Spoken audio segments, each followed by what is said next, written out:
10 डाल दिया, ब्रैकेट में 48 डिवाइडेड बाय 2 जो कि फार्मूला में n हमें पता 48 है, 2 फार्मूला से माइनस 18 मतलब मुझे पता कोक्युमुलेटिव फ्रीक्वेंसी किसकी थी, अपनी क्लास की या सिर्फ पिछली क्लास की, हम पिछली क्लास की डालते हैं, ये देखो सिर्फ पिछली क्लास की 18 फ्रीक्वेंसी, तो यहाँ 18 डाल, ठीक है, इस तरह हमने पूरा कंप्यूट कर लिया। सिमिलरली क्योंकि l प्लस एच ओवर है 3n/4 माइनस सी, लोअर क्लास बाउंड्री क्यू की क्लास की क्या है 7.505, इस पर क्लास वर्ड क्या है h 0.5, इसकी फ्रीक्वेंसी क्या है 8, और इस फॉर्मूला में हमने क्युमुलेटिव फ्रीक्वेंसी कौन सी डालनी है, इससे पिछले वाली जो कि है 28, 7.505 प्लस 0.5 डिवाइड बाय 8 और ये 3n/4 माइनस सी, तो ये हमारी पूरे क्वार्टाइल हो गए ग्रुप डाटा के। इसकी दो प्रैक्टिस जरूर करना क्योंकि जब तक ये हाथ से नहीं गुजारोगे ना ये नहीं होगा सॉल्व, ये मतलब एस्टिमेट है। अच्छा ये हमने अपने कर लिए मेजर्स ऑफ पोजीशन, ठीक है, अब हम करेंगे मेजर्स ऑफ सेंट्रल टेंडेंसी जो कि आसान भी है और बहुत इंपॉर्टेंट भी है। मेजर्स सेंट्रल टेंडेंसी क्या होता है कि हमने ऐसे मेजर्स जो कि हमें बताएंगे कि जहाँ पे सेंटर या मोस्ट टिपिकल वैल्यूज हमारी कहाँ पे लाई करती है, सेंटर या मोस्ट टिपिकल वैल्यूज कहाँ लाई करती है, तीन होते हैं measures central tendency, mean, median और मोड। मीन ना तीन तरह के होते हैं, harmonic mean, geometric mean, weighted mean. Harmonic, geometric और वेटेड मीन, और तुम लोग ना बस ये याद रखो ये जरूरी नहीं, इनकी डेफिनेशन से कभी कुछ भी नहीं आएगा, बस मीन होता है। मीन क्या होता है, जनरल जो हम मीन कैलकुलेट करते हैं, जो मीन यूज करते हैं बेसिकली हमारा होता है हार्मोनिक मीन, हार्मोनिक मीन होता है आई थिंक।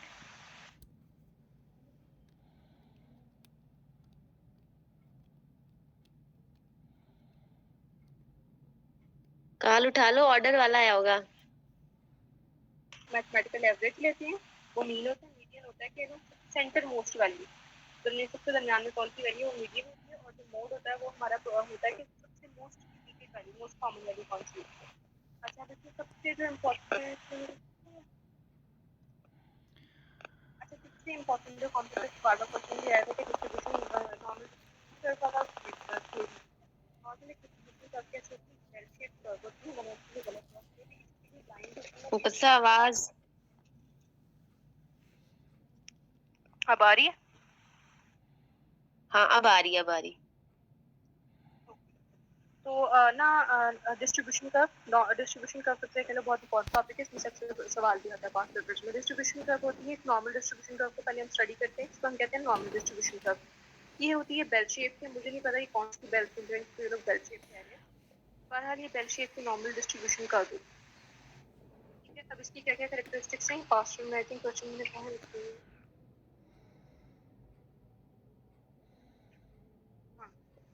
ये नॉर्मल डिस्ट्रीब्यूशन कर्व है, इसकी ये कैरेक्टरिस्टिक्स हैं, सवाल भी आ सकते हैं, तो इसके इंफैक्टर्स डेटा मान। पहली चीज की इसकी बेल शेप होती है, कर्व होती है। दूसरी चीज की इसकी जो कर्व होती है सिमेट्रिकल होती है।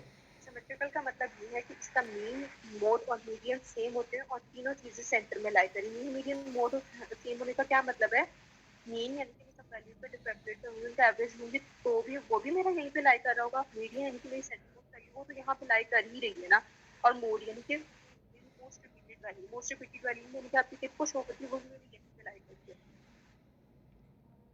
तो इस तरह की वैल्यू को जो मीन मोड इक्वल होता है यानी कि कर्व सिमेट्रिकल होता है। ये इनको दो पॉइंट बेहतर बना के लिखते हैं, दो पॉइंट बन जाते हैं। अच्छा तीसरा पॉइंट होता है कि इसकी जो कर्व की साइड होती है they never touch the bottom line.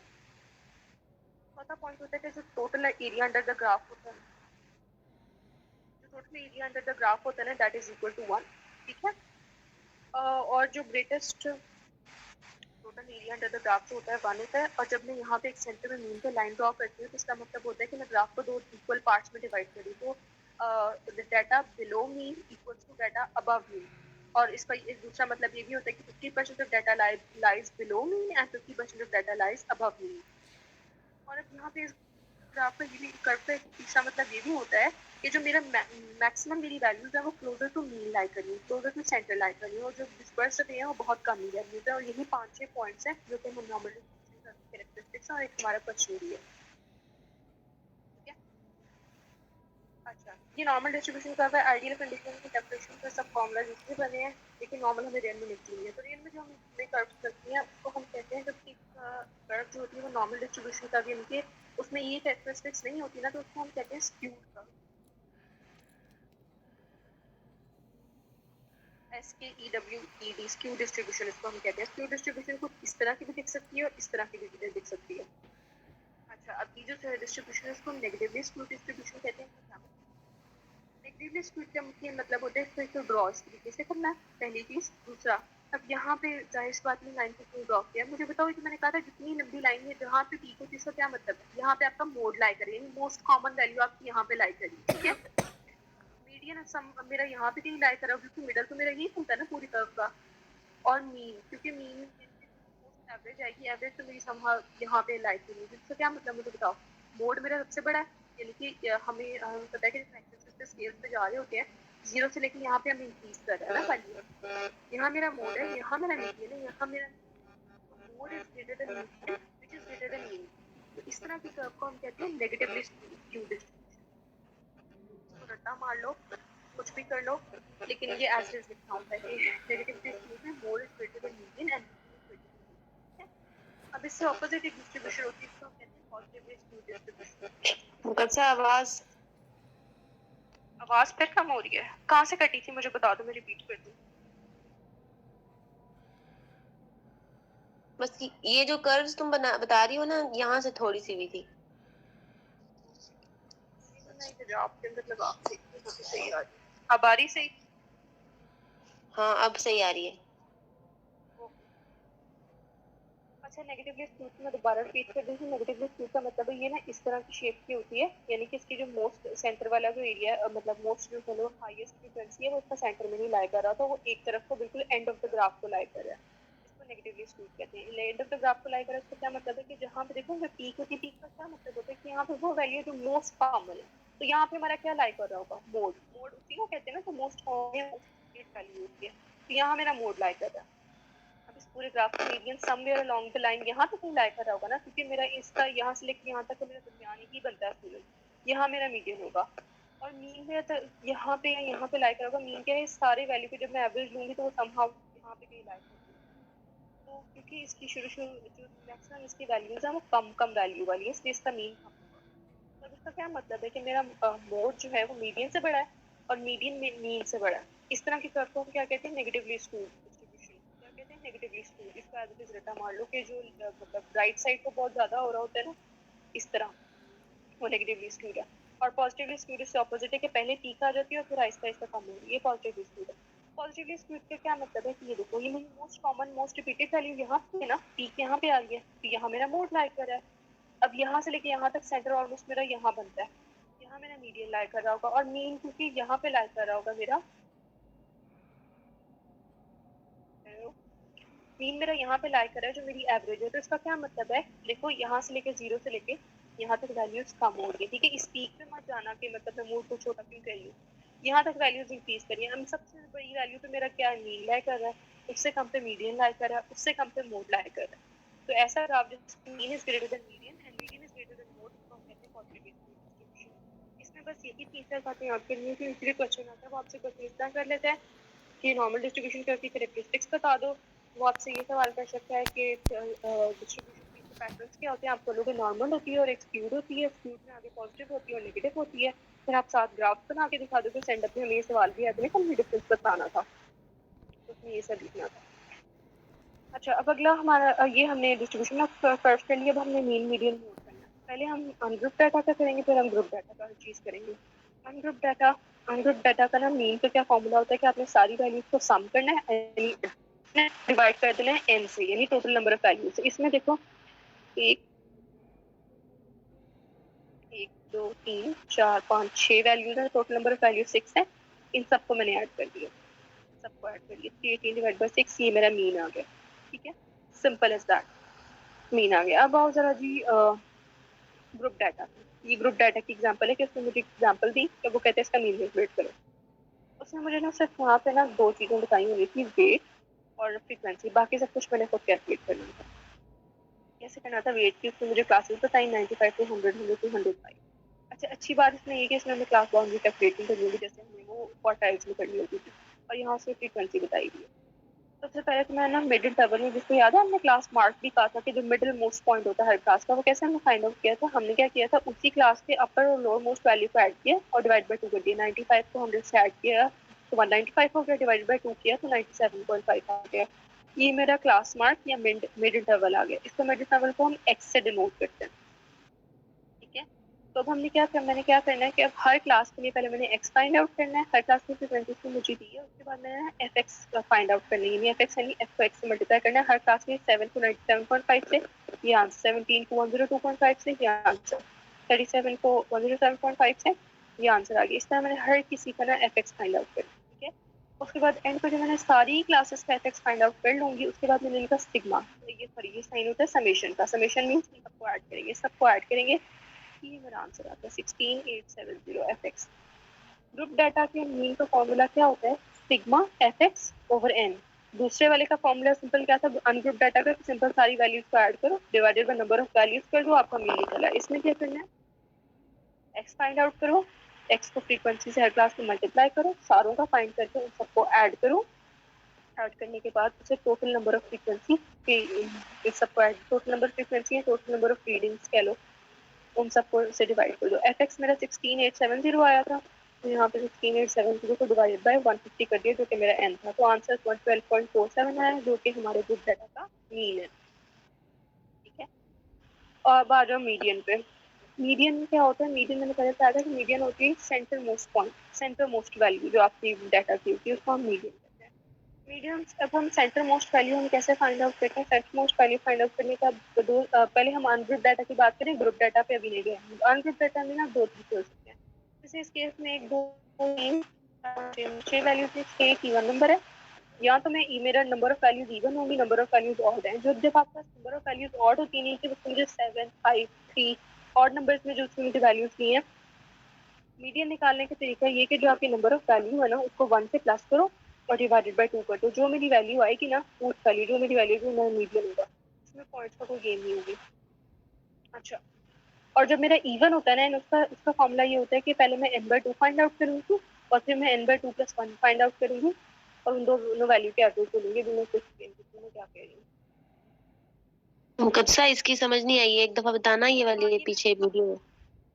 ये मीडियन के भी एग्जांपल आई, मीडियन अभी कंप्लीट नहीं हुआ, ये देखो मीडियन की मैंने बात की थी जब n ऑड होता है, जैसे कि इस एग्जांपल में उसने 1 2 3 4 5 6 7 8 9 ऑड नंबर है। अब इसका मीडियन में कैसे फाइंड आउट करूंगी, मैं ऐसे फाइंड आउट करूंगी। सबसे पहली बात, अगेन इसमें भी डाटा को ना, पहले इसमें मुझे देखो कितना रैंडम डाटा दिया, पहले मैं इसको अरेंज करूंगी असेंडिंग ऑर्डर में, असेंडिंग या डिसेंडिंग आप भी कर लो, असेंडिंग सही रहता है।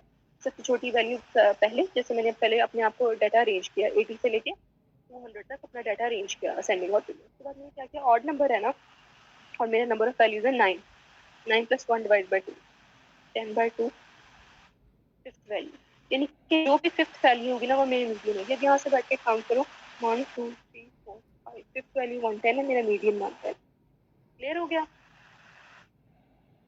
अब अगर लेट्स से वो मुझे एक ऐसी एग्जांपल देता जिसमें मेरे पास ना 10 होते, लेट्स से इसमें मैंने 130 ऐड कर दी, इसी एग्जांपल में ना मैंने 130 ऐड कर दिया, तो अब मेरा नंबर ऑफ वैल्यूज कितनी हो गई, 10 हो गई, जो कि इवन नंबर है। तो अब इसका मीडियन में कैसे फाइंड आउट करूंगी, अच्छा मैंने अरेंजमेंट वाले में एक और 130 ऐड कर दी वहाँ पे, मैंने वहाँ पे 130 ऐड किया। तो इवन नंबर वाले का मीडियन फाइंड आउट करने का ये तरीका होता है, n बाय पहले एक दफा n/2 n2 वैल्यू क्या होगी, 10 है ना वहाँ पे n, क्योंकि 10 वैल्यू है, मल्टीप्लाई बाय 2 करो फिफ्थ वैल्यू। इसके अलावा एक n/2 + 1, अच्छा ये 1 याद रखना, ये इस ब्रैकेट के अंडर नहीं है, इसको डिवाइड करने के बाद 1 ऐड करेंगे, यानी कि 5 + 1 सिक्स्थ वैल्यू। अब मैंने दो वैल्यू फाइंड आउट कर ली, 5 और 6। अब इनका मैंने मीन लेना है, मीन कैसे लूंगी, जो फिफ्थ वैल्यू और जो सिक्स्थ वैल्यू आएगी उसको आपस में ऐड करूंगी, डिवाइड बाय 2 करूंगी, तो जो मेरा आंसर आएगा वो मेरे मीडियन है। इस एग्जांपल में क्या सीन होगा, अब फिफ्थ और सिक्स्थ वैल्यू को ऐड करके, तो डिवाइड फिफ्थ वैल्यू क्या है हमारी 1 2 3 4 5, 110 हमारी फिफ्थ वैल्यू हुआ, सिक्स्थ वैल्यू क्या है हमारी 120, 120 को ऐड किया डिवाइड बाय 2 कर दिया, 110 + 120 230 डिवाइड बाय 2, तो आंसर मेरा क्या हो जाएगा 115। मेरा मीडियन क्या है 115। समझ आ गया कि पहले ऑड नंबर था तो मेरा मीडियन फिफ्थ वैल्यू थी, जबकि इवन नंबर आया तो मैंने सेंटर मोस्ट दो वैल्यूज का एवरेज लेना, तो ये मेरा इवन नंबर का मीडियन है। समझ आ गया, ये अभी भी हाँ कंफ्यूजन है। मतलब कि अगर हमारे पास इवन होगा तो हम पहले दो वैल्यूज निकालेंगे फिर उनकी एवरेज लेंगे। यस। ठीक है, थैंक यू। अच्छा, ये अब तक ना अनग्रुप डाटा का मीडियन चल रहा था, अब हम आएंगे ग्रुप डाटा के मीडियन। तो ग्रुप डाटा के मीडियन में अगेन सबसे पहले उसमें मुझे ना एक दिया हुआ है पूरा का पूरा टेबल, जो कि मेरा सवाल है। उसमें बोला हुआ है कि सेकंड्स हैं, सेकंड के आगे फ्रीक्वेंसी है। अब सेकंड 51 to 55, 56 to 60 और ये क्लास इंटरवल है। फ्रीक्वेंसीज तो मुझे दी गई, कम्युनिटी फ्रीक्वेंसी मैंने खुद कैलकुलेट की। 2 की फ्रीक्वेंसी 2 ही आएगी। नेक्स्ट क्लास क्या होगी? 2 + 7 9, नेक्स्ट क्लास की 9 + 8 17, नेक्स्ट क्लास की 17 + 4 21 और 21 मेरी लास्ट वाली कम्युनिटी फ्रीक्वेंसी क्या होगी? 21। 2 + 7 9, 9 + 8 17, 17 + 4 21। अब मैंने यहाँ पे क्लास बाउंड्री भी फाइंड आउट की। यहाँ पे मुझे क्लास इंटरवल दिया हुआ है। अब इसके लिए क्लास बाउंड्री फाइंड आउट करना क्यों जरूरी है, क्लास विड्थ फाइंड आउट करना भी क्यों जरूरी है, क्योंकि इसका फॉर्मूला है n+h/f n/2 - c। अब ये फॉर्मूला थोड़ा याद आ रहा है कि अभी अभी ये फॉर्मूला पढ़ा है। ये फॉर्मूला अभी हमने ग्रुप डाटा के लिए ना Q2 के लिए पढ़ा याद, तो n+h/f n/2 - c। और मैंने ये भी कहा था कि जब क्वार्टाइल्स में मीडियन होता है ना, मीडियन को Q2 पे लाया कर जाओ।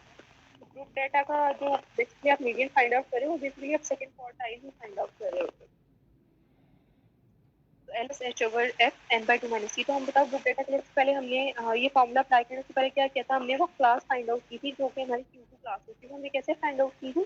हमने ऐसे फाइंड आउट की थी कि n/2 जो मेरी टर्म होगी वो जिस भी क्लास में फाइंड लाई करनी होगी वो मेरी Q2 क्लास है। n यहाँ पे क्या है?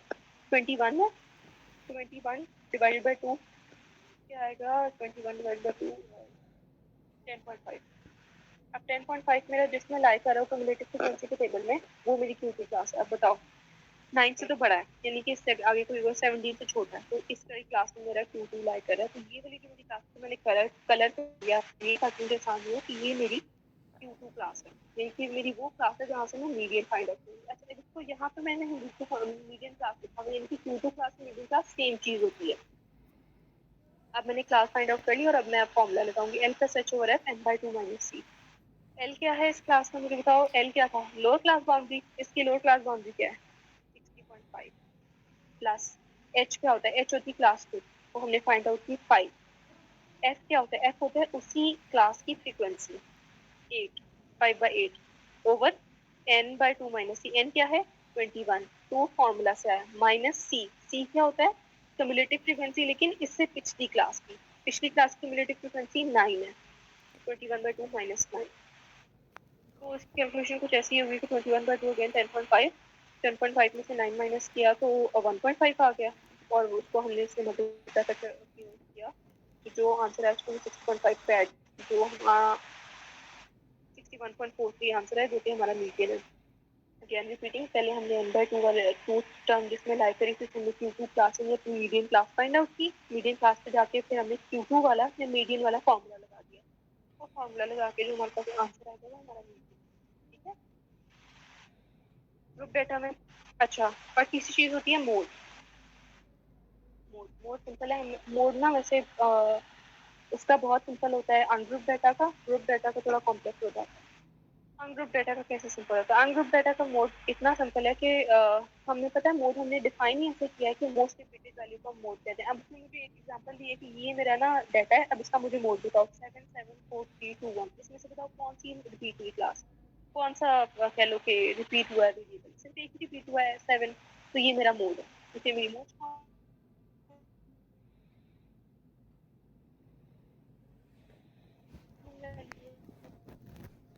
अब देखो जिस तरह हमने मीडियन के लिए मीडियन की क्लास में ली, फिर मीडियन का फॉर्मूला अप्लाई किया, इसी तरह पहले हमने मॉडल क्लासरूम में होती है, मॉडल क्लास ढूंढ के उसको मोड का फॉर्मूला अप्लाई करना। वो मॉडल क्लास क्या होती है? मॉडल क्लास होती है वो क्लास जिसकी हाईएस्ट फ्रीक्वेंसी है। अभी मुझे बताओ पूरे फ्रीक्वेंसी टेबल में सबसे हाईएस्ट फ्रीक्वेंसी किसकी आ रही है? इस क्लास की आ रही है ना, तो यही हमारी मॉडल क्लास है। अब इसमें मॉडल क्लास पर फॉर्मूला लगाएंगे। कौन सा फॉर्मूला लगाएंगे हम? ये मोड फाइंड आउट करने का फॉर्मूला होता है L+FM - F1 divided by L+FM - F1 divided by FM - F1 plus FM - F2। तो डोंट वरी, एक दफा जब आप लोग करोगे ना multiply by class weight, class weight एक दफा जब खुद करोगे लिखोगे तो हो जाएगा, इतना मुश्किल नहीं है, आसान है। अच्छा, एफएम का क्या मतलब है, नाम बता रहे हैं, फ्रीक्वेंसी लेनी है हमें मॉडल क्लास की। मॉडल क्लास की फ्रीक्वेंसी क्या है, 8। अच्छा, F1 क्या होता है, F1 हम कहते हैं फ्रीक्वेंसी होती है जो उससे पिछली क्लास होती है, उसकी फ्रीक्वेंसी को हम F1 कहते हैं। अच्छा, ये FM है, ये F1 है। और F2 होती है उस जो हमारी मॉडल क्लास है उससे अगली क्लास जो होती है उसको हम उसकी फ्रीक्वेंसी को हम F2 कहते हैं। F1 क्या है, 8, F1 7 और F2 4। F1 minus F1, F1 हमारी थी 8, F1 क्या है 7, तो 8 माइनस 7 यहाँ पे किया हुआ है। अच्छा, यहाँ पे सॉरी L प्लस बी आना है।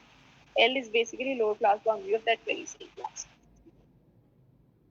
अच्छा, 60.5 प्लस FM माइनस F1 क्या है, 8 minus 7 divided by FM minus F1, वही चीज नीचे रिपीट हुई, प्लस FM माइनस F2 यानी उसी क्लास की मॉडल क्लास की फ्रीक्वेंसी माइनस उससे अगली क्लास की frequency 8 minus 4 multiply by class width. 60.5 plus 8 minus 7 1, 8 minus 7 1 plus 8 minus 4 4, 4 plus 1 6 है। अच्छा, अब ये इसका आंसर 4 plus 1 5 है, तो इस 5 को मैं इस 5 से काट दूँ, पीछे बचता है 1। 60.5 में 1 ऐड करूँगी, 61.5। मेरा मोड क्या है, 61.5।